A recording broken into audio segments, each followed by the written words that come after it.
Hello नमस्कार साथियों, मैं बसंत चारण अपने YouTube चैनल दक्ष क्लासेज कुचामन सिटी में आप सबका हार्दिक अभिनंदन करता हूं, स्वागत करता हूं। आज का अपना टॉपिक रहेगा इस राजस्थान के एक महान क्रांतिकारी परिवार बारठ परिवार। बारठ परिवार में जन्मे कुंवर प्रताप सिंह जी बारठ, जिनका आज शहादत दिवस भी है 24 मई, जिनका आज 127वीं जयंती व 102वां शहादत दिवस के रूप के अंदर एक विशेष टॉपिक में लेकर के आया हूं।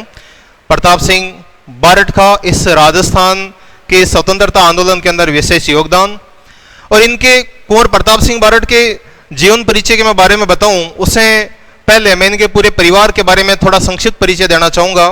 तो आज का अपना विशेष टॉपिक है इस राजस्थान के प्रमुख व्यक्तित्व में बारठ परिवार का एक विशेष योगदान। देखिएगा,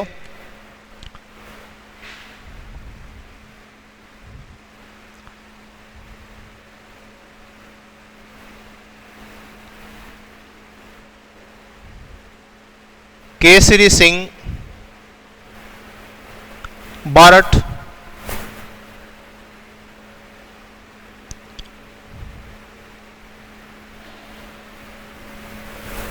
जोरावर सिंह बारठ व प्रताप सिंह बारठ। जैसा कि आप सब लोगों को पता है कि इस देश के अंदर, पूरे भारतवर्ष के अंदर दो ऐसे परिवार हैं जिन्होंने इस मातृभूमि की रक्षा करते हुए अपने पूरे के पूरे परिवार को आहूत किया था। उसमें एक नाम आता है गुरु गोविंद सिंह जी का और दूसरा नाम आता है केसरी सिंह बारठ परिवार का। भाई लोगों, गुरु गोविंद सिंह जी ने अपने चारों पुत्रों का मातृभूमि के वास्ते बलिदान दे दिया था, आहुति दी थी। उसी प्रकार से इस केसरी सिंह बारठ ने भी अपना पूरा का पूरा परिवार मातृभूमि के लिए आहूत किया था। लेकिन एक ऐसा पक्ष है जिसमें केसरी सिंह बारठ की जो शहादत है पूरे परिवार की, वो गुरु गोविंद सिंह के परिवार से भी एक कदम आगे बढ़ कर गए है, क्योंकि गुरु गोविंद सिंह के तो केवल अपने परिवार ने शहादत दी थी, लेकिन केसरी सिंह बारठ के तो दामाद ईश्वर सिंह के द्वारा भी यहां पर इस मातृभूमि के वास्ते आहुति दी गई थी। इस कड़ी के अंदर इस पक्ष से ये मातृभूमि के वास्ते पूरा का पूरा परिवार जो शहादत दी थी, उसके अंदर केसरी सिंह बारठ का परिवार सबसे ऊपर आता है। केसरी सिंह बारठ, जिनके छोटे भाई थे जोरावर सिंह बारठ, केसरी सिंह बारठ के छोटे भाई जोरावर सिंह बारठ और केसरी सिंह बारठ के पुत्र थे प्रताप सिंह बारठ। तो इस रिश्ते से आप सभी भाई लोगों के समझ में आ गया है कि इन दोनों का जो रिश्ता था जोरावर सिंह बारठ और प्रताप सिंह बारठ का, वो रिश्ता होता है चाचा भतीजा का रिश्ता। भतीज प्रताप सिंह बारठ, चाचा जोरावर सिंह बारठ और पिता केसरी सिंह बारठ। केसरी सिंह बारठ जिनका जन्म हुआ था देवपुरा नामक स्थान, जो कि शाहपुरा ठिकाना भीलवाड़ा में आता है। भाई लोगों, भीलवाड़ा जैसा कि आप लोगों को पता है, चित्तौड़गढ़, भीलवाड़ा, उदयपुर, राजसमंद, ये सब का सब पूरा का पूरा क्षेत्र उस समय राजस्थान की महान रियासत मेवाड़ रियासत के अंतर्गत आता था। उस समय काल के अंदर मेवाड़ रियासत का जो शासक था उसका नाम था महाराणा फतेह सिंह।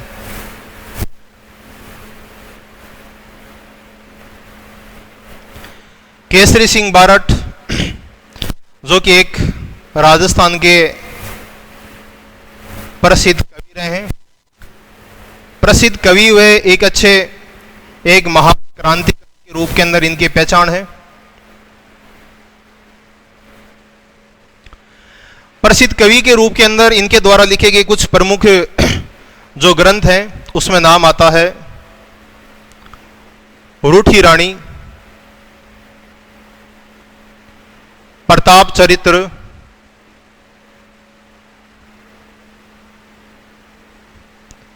दुर्गादास चरित्र और राज सिंह चरित्र।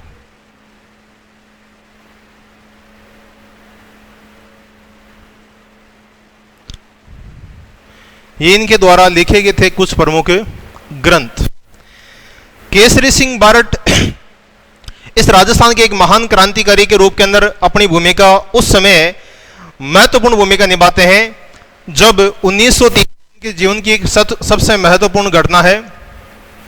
1903 ईस्वी के अंदर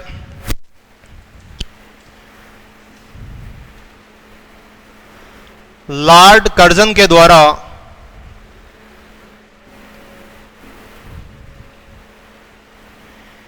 दिल्ली दरबार लगाया गया था। यह दिल्ली दरबार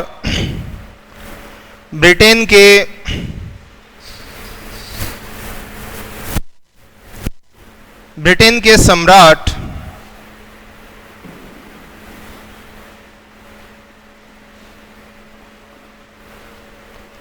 एडवर्ड सप्तम के भारत आगमन के उपलक्ष्य के अंदर ये दरबार लगाया जाता है। तो 1903 के अंदर लॉर्ड कर्जन का दिल्ली दरबार लगना एडवर्ड सप्तम के समक्ष पूरे भारत भर के शासक और जितने जो छोटे मोटे जागीरदार थे उन सबको यह निमंत्रण दिया जाता है कि आप सबको दिल्ली दरबार में उपस्थित होना है। उस समय काल के अंदर इस दिल्ली दरबार में जाने के वास्ते पूरे भारत भर के जितने भी शासक थे वे सब बहुत ही ज्यादा उत्साहित हो रखे थे। जितने भी छोटे मोटे जागीरदार थे वे सब भी उस दिल्ली दरबार के साक्षी बनना चाहते थे, उसमें अपनी उपस्थिति दर्ज कराना चाहते थे। तो उस समय काल में राजपुताना के सभी राजपूत शासकों को भी निमंत्रण मिलता है।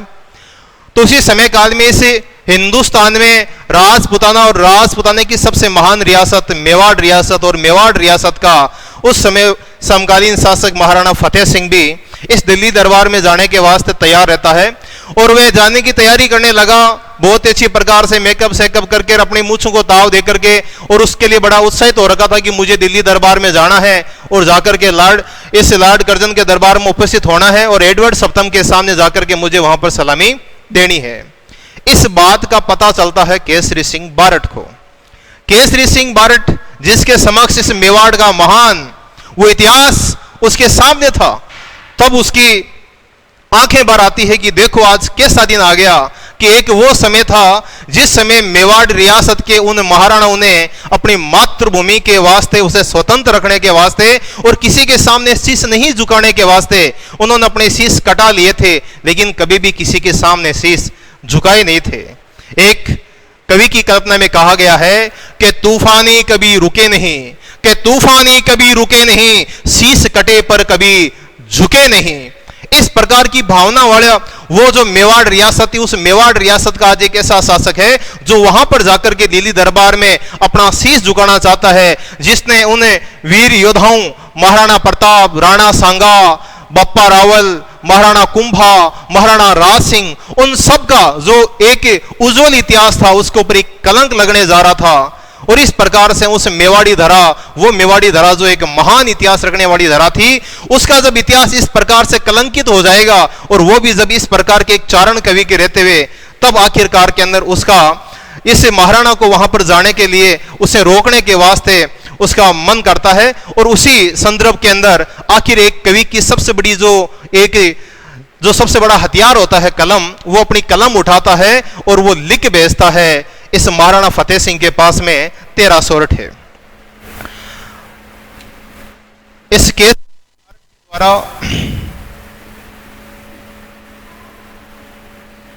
13 सोरठ लिख करके महाराणा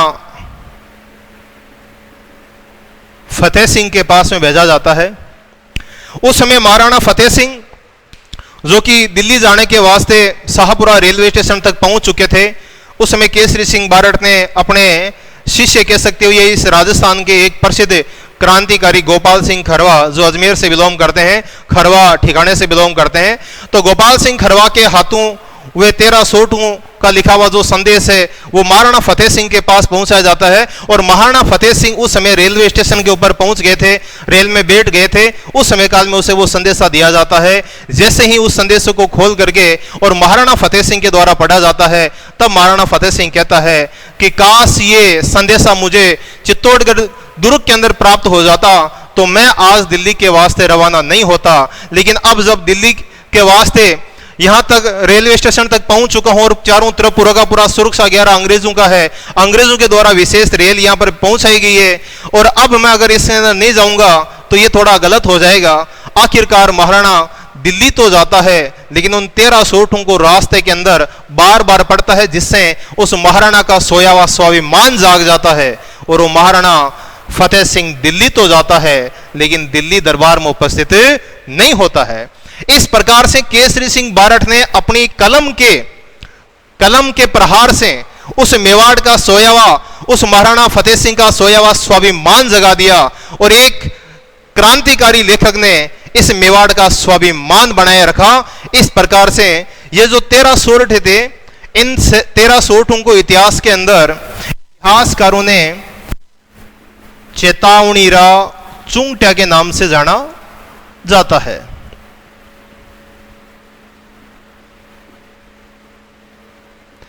चेतावनीरा चुंगट्या वेरी इंपॉर्टेंट है भाई लोगों, काफी बार एग्जाम में पूछी जा चुकी है। चेतावनीरा चुंगट्या क्या चीज है? चेतावनीरा चुंगट्या 13 सोरठे लिखे गए हैं, जिसे लिखने वाला था केसरी सिंह बारठ, और वो केसरी सिंह बारठ जिसने ये चेतावनीरा चुंगट्या के रूप में जो 13 सोरठे लिख करके भेजे थे, वे भेजे थे गोपाल सिंह खरवा के हाथों।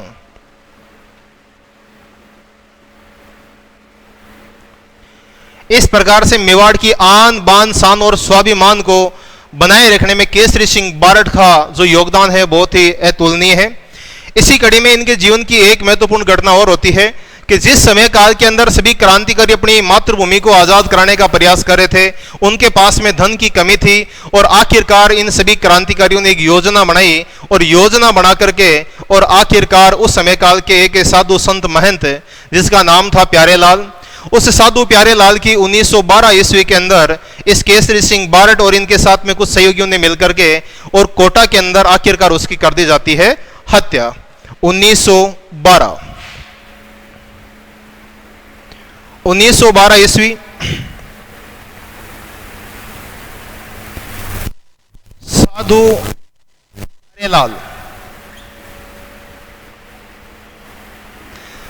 साधु प्यारेलाल की हत्या होती है।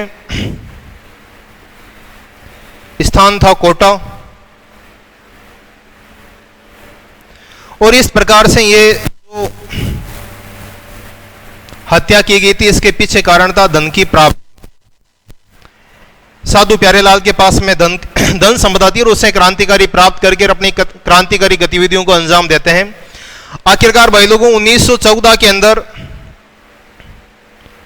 साधु प्यारेलाल हत्याकांड के तहत केसरी सिंह बारठ अंग्रेजों के हाथों पकड़े जाते हैं।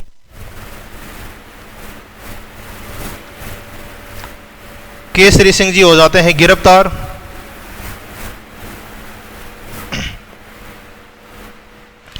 और इनको हजारीबाग जेल के अंदर रखा जाता है। हजारीबाग जेल है झारखंड। 1914 के अंदर केसरी सिंह बारठ, देखो भाई लोगों याद रखना, 1912 में घटना को अंजाम दिया है, उसके बाद में ये फरार हो जाते हैं और 1914 के अंदर ये पकड़े जाते हैं, और 1914 में पकड़े जाने के बाद में इनको हजारीबाग जेल के अंदर डाल दिया जाता है। इस प्रकार से केसरी सिंह बारठ का ये जीवन परिचय और इनकी जीवन की प्रमुख घटनाएं यहां पर आती है। अब इन्हीं के साथ में जुड़ा हुआ दूसरा नाम है इनके छोटे भाई जोरावर सिंह बारठ का। जोरावर सिंह बारठ और प्रताप सिंह बारठ, इन दोनों की एक महत्वपूर्ण घटनाक्रम है जिसको अपन साथ में लेकर के पढ़ेंगे। 1912 की बात है।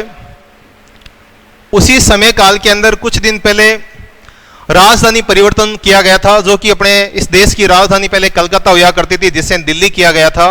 और उसी राजधानी के परिवर्तन का ये सभी के सभी क्रांतिकारी घोर विरोध करते हैं, और इस पूरे के पूरे क्रांतिकारियों के द्वारा एक योजना बनाई जाती है कि इस समय काल के अंदर लॉर्ड होर्डिंग्स, जिसकी दिल्ली के चांदनी चौक से होकर के सवारी निकलने वाली है और उसके ऊपर बम फेंका जाने है, लेकिन ये बम किसके द्वारा फेंका जाए? आखिरकार ये जिम्मेदारी दी जाती है जोरावर सिंह बारठ को। और इस जोरावर सिंह बारठ का जो भतीजा था, जो भी उम्र मात्र 18 वर्ष थी, वे पीछे कैसे रहने वाला था? उसने भी कहा, चाचा मैं भी तेरे साथ चलूंगा। और आखिरकार भतीजा को इस लॉर्ड होर्डिंग्स के ऊपर बम फेंकने की जिम्मेदारी दी जाती है। और आखिरकार चाचा और भतीजा के द्वारा उस समय एक बहुत ही कुशल रणनीति के द्वारा एक काले बुर्का पहन करके इस चांदनी चौक में पहुंच जाते हैं। और आखिर 1912 में लॉर्ड होर्डिंग्स की जो दिल्ली के चांदनी चौक जो सवारी निकल रही थी, इस सवारी पर बम फेंका जाता है।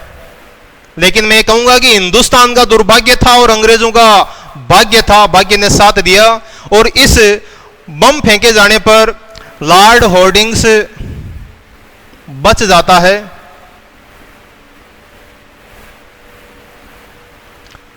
लॉर्ड होर्डिंग्स बच गया और इस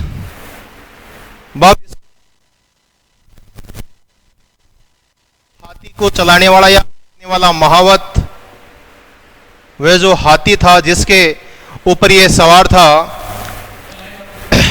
महावत व हाथी, ये दोनों इसके अंदर मारे जाते हैं। तो देखिएगा 1912 में लॉर्ड होर्डिंग्स की चांदनी चौक दिल्ली, जहां पर यह सवारी निकल रही थी, जिसके ऊपर चाचा और भतीजा ने दोनों ने अपना षड्यंत्र रच करके बहुत ही अच्छी प्रकार से उसे अंजाम दिया। लेकिन इस बम फेंके जाने पर लॉर्ड होर्डिंग्स का बच जाना और उस महावत व हाथी का मारा जाना, यह हिंदुस्तान के लिए दुर्भाग्य था। इस घटना के बाद के अंदर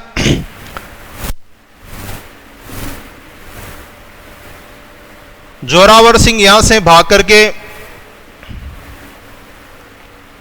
बूंदी के जंगलों में पहुंच जाता है। बूंदी के जंगलों में जाकर के वहां पर किसी प्रकार से वहां पर भूमिगत हो जाता है। लंबे समय तक बूंदी के बीहड़ों में, उन जंगलों के अंदर जोरावर सिंह बारठ ने अपना समय बिताया। और उसी समय दौरान उनके पैर के अंदर एक घाव भी लग जाता है। वहां पर किसी कारण से चोट लगने के कारण उस समय वे काफी आहत हो जाते हैं। और लंबे समय तक वहां पर रहने के बाद में कुछ जोरावर सिंह बारठ के भाग्य ने साथ नहीं दिया और उसी दौरान उन्हें निमोनिया रोग से वो ग्रस्त हो जाते हैं। निमोनिया रोग का उपचार कराए तो जंगलों में कहां पर करवाए? आखिरकार जोरावर सिंह बारठ इस बूंदी से आते हैं कोटा। और कोटा आने के बाद में मेरे साथियों, यहां पर आखिरकार इन्होंने अपना अंतिम समय बिताया।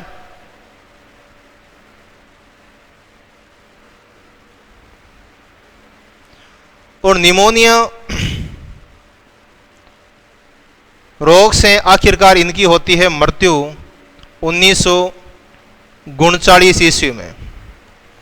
1939 ईस्वी के अंदर आखिरकार जोरावर सिंह बारठ निमोनिया रोग की वजह से कोटा के अंदर मृत्यु को प्राप्त करता है, शहादत को प्राप्त करता है। मेरे भाई लोगों, ये वो बंदा था जिसने अपने जीवन भर वो अंग्रेजों के सामने अपनी मातृभूमि की आजादी के वास्ते बुलंदी के साथ में झंडा ऊंचा किया, स्वतंत्रता का झंडा लिए खड़ा रहा। लेकिन अंग्रेजों के द्वारा भरसक प्रयास किया गया उन्हें बंदी बनाने का, लेकिन ये बंदा अंग्रेजों के द्वारा बंदी बनाया नहीं गया। इसी वजह से इस जोरावर सिंह बारठ को कहा जाता है राजस्थान का चंद्रशेखर। राजस्थान का वो चंद्रशेखर जिसने हट किया था कि मरते दम तक इन अंग्रेजों के कभी हाथ नहीं आऊंगा, और वही काम किया राजस्थान के इस क्रांतिकारी ने जिसका नाम है जोरावर सिंह बारठ। राजस्थान का चंद्रशेखर। अब बात करते हैं मेरे भाई लोगों प्रताप सिंह बारठ की। प्रताप सिंह जी बारठ जो कि इस लॉर्ड होर्डिंग बम कांड के बाद में यहां से ये दक्षिण भारत की ओर फरार हो जाते हैं।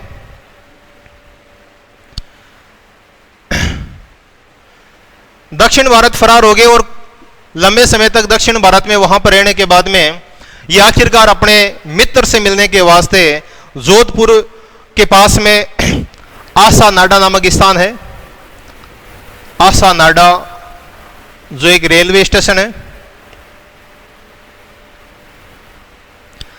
आसा नाडा रेलवे स्टेशन पर अपने मित्र से मिलने के वास्ते आखिरकार आते हैं, लेकिन कहते हैं कि उस समय काल के अंदर अंग्रेजों के वास्ते आंखों में किरकिरी बन चुके एक छोटा सा बच्चा जो 18-19 साल का बंदा था, उस बंदे को बंदी बनाने के वास्ते चारों ओर सख्त पहरा लगाया हुआ था और उनके ऊपर इनाम भी घोषित किया हुआ था। उस समय काल के अंदर आसा नाडा रेलवे स्टेशन के ऊपर जब भी अपने मित्र से मिलने के लिए आते हैं, तब अपने मित्र के द्वारा उनके साथ किया जाता है विश्वासघात। साथियों, कहा जाता है कि जिसके ऊपर किया था सबसे बड़ा विश्वास, उसी ने किया विश्वासघात। और क्यों नहीं करता विश्वासघात? क्योंकि जहां पर होता है अति विश्वास, वहीं पर होता है विष का वास, क्योंकि नाम है विश्वास। विश्वास करना चाहिए, लेकिन अति विश्वास नहीं होना चाहिए। जहां पर अति विश्वास था अपने मित्र के ऊपर, उसी मित्र ने आखिरकार किया विश्वासघात, और इसके विश्वास, अपने मित्र के विश्वासघात करने की वजह से आखिरकार प्रताप सिंह बारट पकड़ा जाता है और इन्हें बरेली जेल के अंदर रखा जाता है। बरेली जेल है उत्तर प्रदेश। बरेली जेल के अंदर रखा गया और आखिरकार वहां पर उन्हें कठोर यातनाएं दी जाती है। उनसे, उनके साथियों के नाम पूछे जाते हैं, उनके उस योजना के बारे में पूछा जाता है। लेकिन ये वो नादान बंदा था, वो कम उम्र का जरूर था, लेकिन उसमें मातृभूमि की भावना कूट कूट करके भरी हुई थी। उस बंदे ने किसी भी प्रकार से एक भी अपने साथी का, उसने किसी प्रकार का कोई भेद नहीं खोला। उस समय काल के अंदर बरेली जेल के अंदर जो जेलर थे, जिनको इनसे पूरी पूछताछ की जिम्मेदारी दी हुई थी, उनका नाम था चार्ल्स क्लीवलैंड।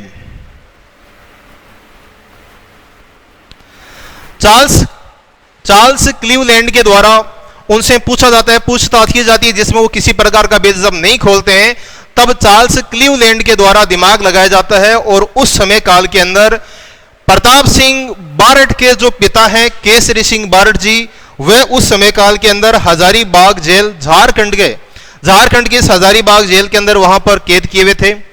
तब इस चार्ल्स क्लीवलैंड ने दिमाग लगाया और इस केसरी सिंह बारट को आखिरकार कहा जाता है कि आपका बच्चा भी नादान है और वो किसी प्रकार से इस मातृभूमि की इस शहादत के अंदर इसी प्रकार से उल्फत में शहीद हो जाएगा। आप समझदार हो, एक बार उस बच्चे को जाकर के समझा दो ताकि वो अपने भेद खोल दे।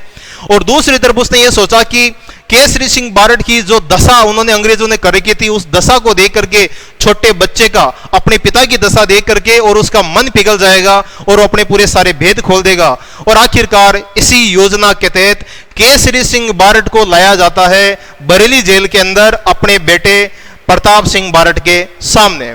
जैसे ही दोनों बाप और बेटे आमने सामने आते हैं, दोनों की आंखें जैसे ही मिलन होता है, बाप और बेटे का मिलन होता है, आंखों के अंदर अश्रुधारा बहती है। और उसी समय काल के अंदर एक बाप अपने बेटे को गले लगा करके बोलता है कि जिस समय काल के अंदर उसकी दशा देख करके मेरा बेटा कहीं पिघल ना जाए, कहीं ऐसा नहीं हो कि एक बाप की दशा देख करके बेटा पिघल जाए और इनको कोई भेद खोल दे। तब केसरी सिंह बारट ने कहा था कि याद रखना प्रताप, अंग्रेजों का निशाना चूक सकता है, लेकिन केसरी का निशाना कभी नहीं चूक सकता। अगर तूने अपने साथियों के एक भी भेद खोल करके और इनाम के रूप में यहां से रिहाई पाई, तो तेरे सीने में पहली गोली इस केसरी सिंह बारट की होगी और केसरी सिंह बारट का निशाना कभी चूकता नहीं है।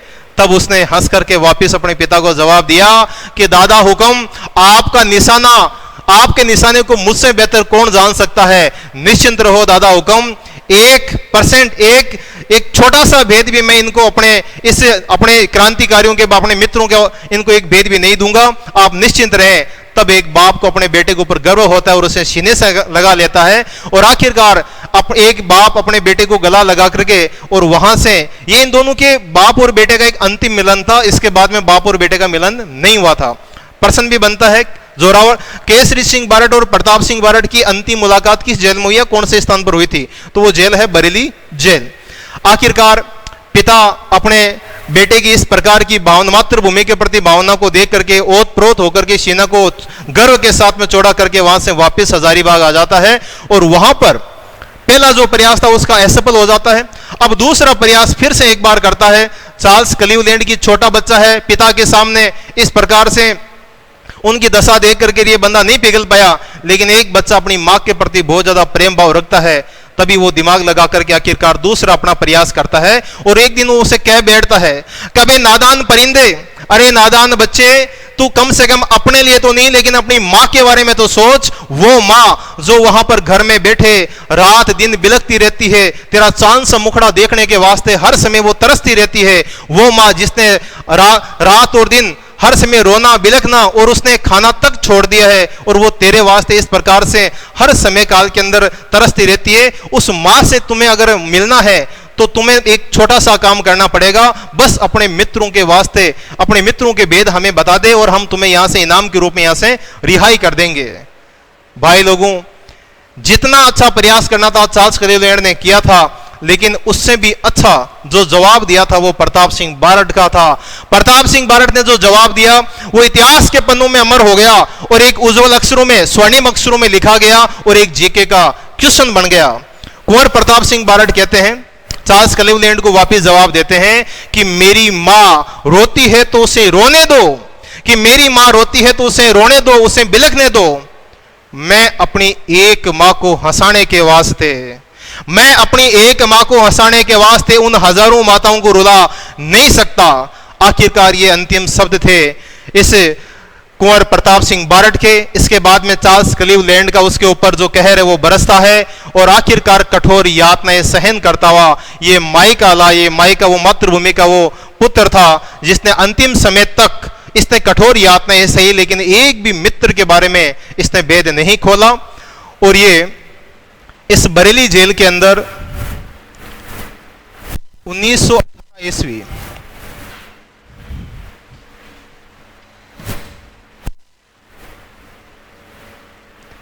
24 मई 1918 ईस्वी को इसकी होती है शहादत। जैसे ही इस कुंवर प्रताप सिंह बारट की मृत्यु का समाचार पहुंचता है, उस समय काल के अंदर जेल में थे जो केसरी सिंह बारट। केसरी सिंह बारट को पता चला कि आपका पुत्र की वहां पर शहादत हो गई, आपके पुत्र को कठोर यातनाएं देकर के मार दिया गया है। तब वो कहता है कि किसी प्रकार से कोई दुख नहीं है, मेरा पुत्र मातृभूमि के वास्ते काम आ गया, इससे बढ़कर के एक बाप के लिए कोई गर्व की बात नहीं हो सकती। इस प्रकार से मेरे साथियों, ये प्रताप सिंह बारट जिनका जन्म भी 24 मई 1893 ईस्वी को हुआ था। 24 मई 1893 के अंदर जन्म होना उदयपुर के अंदर।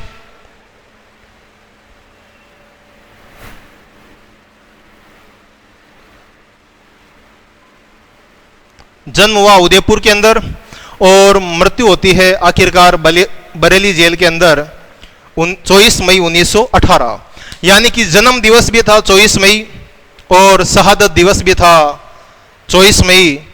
आज मेरे साथियों, ये 24 मई के इस उपलक्ष्य में कुंवर प्रताप सिंह बारट की इस 127वीं जयंती व 102वें शहादत दिवस के ऊपर मैं एक कवि के द्वारा लिखी गई चंद बातें इस पूरे के पूरे घटनाक्रम में कुछ चंद लाइनें आपके सामने प्रस्तुत करना चाहता हूं।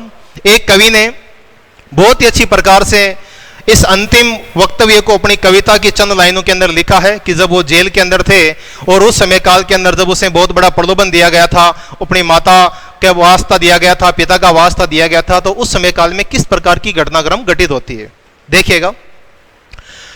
चार्ल्स क्लीवलैंड कहता है प्रताप सिंह बारट से, और प्रताप सिंह बारट उस समय काल के अंदर जिस माता और पिता के संस्कारों से फलीभूत था, वो बंदा वापस क्या जवाब देता है कि केसरी रे लाडेसर, के केसरी रे लाडेसर माते हो मोद धरारे कण कण ने फूलांशु लदी शहादत भी सामी बेटी ही बन ठणने, के घावा पर घाव दिया गोरा, कि घावा पर घाव दिया गोरा बोलिया थारी मां रोवे है, कि घावा पर घाव दिया गोरा बोलिया थारी मां रोवे है, थारे खातर रोटी छोड़ी बा रात रात नी सोवे है, बा रात रात नी सोवे है। साथियारो भेद बता दे, के साथियारो भेद बता दे, जे मातासु मिलणो चावे है तने बरी कराला बेगो ही, के तने बरी कराला बेगो ही, क्यों माने मूर्ख सतावे है, क्यों माने मूर्ख सतावे है। के प्रताप आखिरी क्षण बोलियो कि मारी माता ने रोवण दो, के प्रताप आखिरी क्षण बोलियो कि मारी माता ने रोवण दो, रति भर चिंता भी नहीं उंडरी, भूखी सोवे तो सोवण दो, कि करणी रे कुल रो वंशज हूं, कि करणी रे कुल रो वंशज हूं, मरजाद नहीं खोवण देशू, एक माता रे बदले नाही, के एक माता रे बदले नाही, लाखों मावन नी रोवण दूं, लाखों माता ने नी रोवण देशू। इतरो कहे आंख्या भर आई, इतरो कहे आंख्या मूंद लीनी, लाखों आंख्या अखड़ लिया भर आई, केसरी रो शीनू फूल्यो, केसरी रो शीनू फूल्यो, काकेरी सांस संवर आई, काकेरी सांस संवर आई, आ खबर सुनी जद मावड़ली, आ खबर सुनी जद मावड़ली, माणक री छाती जर आई, खुद आज बधाई देवण ने, भारत मां बारठ रे घर आई, खुद आज बधाई देवण ने, भारत मां खुद बारठ रे घर आई। मैं आज इस कुंवर प्रताप सिंह बारठ की इस जयंती व इसके शहादत दिवस के ऊपर उन्हें कोटि कोटि नमन करता हूं, प्रणाम करता हूं, और मैं दक्ष परिवार व रामेश्वरम क्लासेज की ओर से इस अवसर के ऊपर मैं इस पूरे राजस्थान के इस महान क्रांतिकारी को कोटि कोटि प्रणाम करता हूं, नमन करता हूं। और इस राजस्थान के केसरी कहे जाने वाले इस केसरी सिंह बारठ, जिसके पूरे के पूरे परिवार ने इस मातृभूमि के वास्ते शहादत दी थी, और इस पूरे के पूरे हिंदुस्तान के अंदर एकमात्र ऐसा परिवार जिसने अपने परिवार के साथ साथ में अपने रिश्तेदारों तक को मातृभूमि के लिए आहूत कर दिया था, जिसने इस पूरे के पूरे इस बारठ परिवार को, इस बारठ परिवार जिसने बारठ जिन्हें चारण भी कहा जाता है, चारणों को ही बारठ कहा जाता है, तो इस चारणों के इस वंशज को जिसने इस प्रकार से गौरवान्वित किया, उसे मैं कोटि कोटि नमन करता हूं। पुनः आज का जो टॉपिक था ये इस कुंवर प्रताप सिंह बारठ को समर्पित। मेरे साथियों, अगर आपको टॉपिक अच्छा लगा हो तो मुझे कमेंट करें, इससे अच्छे ज़्यादा से ज़्यादा लाइक करें, और जो भी आपके सुझाव मुझे बताइएगा, मैं आपके इन कमेंट और आपके इन सुझावों के वास्ते ज़रूर इंतज़ार करूंगा। आज का टॉपिक यहीं समाप्त करता हूं। धन्यवाद। जय जय राजस्थान। धन्यवाद।